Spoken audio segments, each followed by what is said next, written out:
জাহান্নামের ভয়তে তার ঈমান নষ্ট হয়ে যাবে। কথা ঠিক কিনা? নবীর জিন্দেগি হলো তালিম উম্মত, উম্মতের শিক্ষা। আমার নবী আপনাকে আমাকে এই দুনিয়ার জন্য যে শিক্ষা দিয়েছে এইটা হলো উম্মতি মুহাম্মাদের জন্য প্রদর্শক হিসেবে আমার নবী আগমন করেছে। আল্লাহ রাব্বুল আলামিন এই দুনিয়ার জমিনে তার বন্ধুকে আমার বন্ধুরা আমি তুমি এই দুনিয়ার জমিনে রহমত হিসেবে প্রেরণ করেছি। ওমা আরসালনাকা ইল্লা রাহমাতাল লিল আলামিন। আল্লাহ বলছে নবী তোমাকে রহমত হিসেবে প্রেরণ করেছি। নবীর পক্ষে যারা থাকবে তারা রহমত প্রাপ্ত হবে, আর নবীর পক্ষে যারা থাকবে না তারা নিয়ামতের ভাগীদার হতে পারবে না। এখন আমরা নবীর পক্ষে থাকবো না বিপক্ষে থাকবো? এখন কিছু কিছু ভাবের মুসলমান আছে, তারা যুব্ব পাগড়ি টুপি সব ঠিক আছে, কিন্তু নবীকে বড় বেশি বেশি মহব্বত করেন না, আসেনি সুবিধাবাদী মূলক আসেনি। আবার বলে নবীর জন্য এটা বেদাত, এটা জায়েজ নাই। কথা ঠিক কিনা বলেন? বেদাত তোর পরনের পোশাকের বেদাত আছে, বেদাত নিয়ে তো নসিকা বেলায়েত রিসালাত, বেলায়েত রিসালাতের দরজা বন্ধ, কিয়ামত পর্যন্ত বেলায়েতের দরজা খোলা থাকবে। বেলায়েত যখন আগমন করলো তখন আপনার আমার জন্য চারটা জিনিস পরিপূর্ণ হলো: কোরআন, হাদিস, ইজমা, কিয়াস। এই চারটা পরিপূর্ণর ভিতরে যে মাসলা মাসাইল সীমাবদ্ধ, এইটাই বেদাত। বেদাত হতে আবিষ্কৃত। আমার আপনার জন্মটাও বেদাত। আমি কি নবীর আমলে জন্মগ্রহণ করেছি?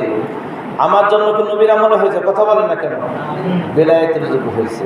আপনার আমার জন্ম, যে মৌলবীরা ফতোয়াবাজি করে ঈদে মিলাদুন নবী সাল্লাল্লাহু আলাইহি সাল্লাম বেদাত, তোর জন্মটা বেদাত। তা জানোস? বেদাত আবিষ্কৃত। এই যে আমরা লাইটে মসজিদে ফ্যান ব্যবহার করতেছে, এটা বেদাত। এই মাইকে ওয়াজ করতেছে, এটা বেদাত। এটা বেদাতে কি? এটা বেদাতে মুস্তাহাব। এই জন্য এটা আমাদের উপকারের জন্য হয়েছে।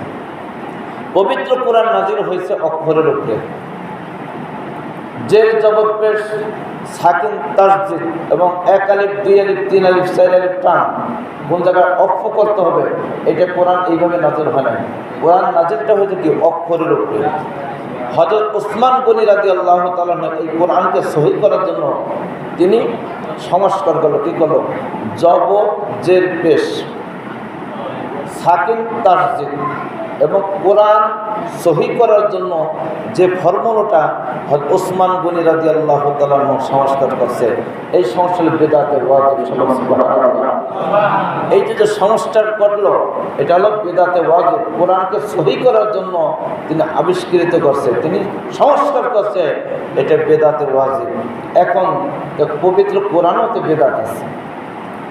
হ্যাঁ, যারা বেদাতে সাইয়া, এইটা অর্থাৎ নবীর যুগে ছিল না, তাবেঈন, আইম্মায়ে মুস্তাবিন অর্থাৎ ইজমা এবং কিয়াসের সীমাবদ্ধ নাই, ওইটা হলো বেদাতে সাইয়া।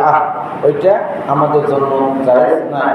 এবং বেদাতে ওয়াজিব, বেদাতে মাকরুহ, বেদাতে মুস্তাহাব এবং বেদাতে হাসানা, এই চারটা প্রত্যেকটা উম্মতি মুহাম্মাদের আল্লাহ পাক জায়েজ করে। সুবহানাল্লাহ। এখন এই বেদাত নিয়ে যদি আমরা শুধু সীমাবদ্ধ থাকি, আরও কিছু তো দরকার আছে। যাই হোক, আমি সাবজেক্টটা হলো নবীর ঈদ হলো সর্বশ্রেষ্ঠ ঈদ। অর্থাৎ নবী যখন আগমন করে নাই তখন আল্লাহ রাব্বুল আলামিন আশিক হইয়া একদিন, দুই দিন, তিন দিন নয়, 70,000 বছর পর্যন্ত আমার আল্লাহ নিজে আশিক হইয়া আমার রাসূলের নূরের দিকে তাকাইছেন।